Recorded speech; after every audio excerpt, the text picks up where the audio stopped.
zay ny amin'iny fa vaovao hafa kosa indray notokanana io maraina io teny amin'ny Galaxy Andrahary ny fohy be mpiasana vaovao ho an'ny Airtel Madagascar. Fomba fiasa vaovao araka izany no miandry ireo mpiasan'ny Airtel Madagascar mba ho fafampo ho an'ireo mpanjifa. Nahazo fohy be toeram-piasana vaovao eny amin'ny Galaxy Andrahary ny Airtel Madagascar. Io maraina io notokanana tamin'ny fomba fiasala izany toeram-piasana vaovao zany izay nitarihan'ny ministry ny posta sy ny fifandraisan-davitra ary ny teknôlôjia vaovao Andriamatoa Nepatreky Rakotomamonjy sy ny tale generalin'ny Airtel Meksan Bekangba. Raitra ny toeram-piasana vaovao izay mirefy eo amin'ny 2,000 metatra toradroa, ahitana ireo birao sy efitrano fivoriana moderna, misy efitrano fanaovana fantanjahantena ihany koa. Eo ihany koa ny efitrano manokana hitazaina ny zanaky ny mpiasa, trano fisakafoanana sy fakanaina.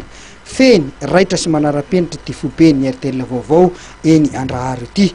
Vonina trany ny anome fahafahampon'ny mpanjifa moa izy ireo araka ny nambarany tale general sy ireo mpiasa amin'ny Airtel. Karazana cadeau tena raitra zany namana azo comparena amle misy zavatra be dia be ohatra hoe misy sady zavatra ohatrany zany le izy zay piasa indrindra fa zao zany vonina foana ny Airtel anome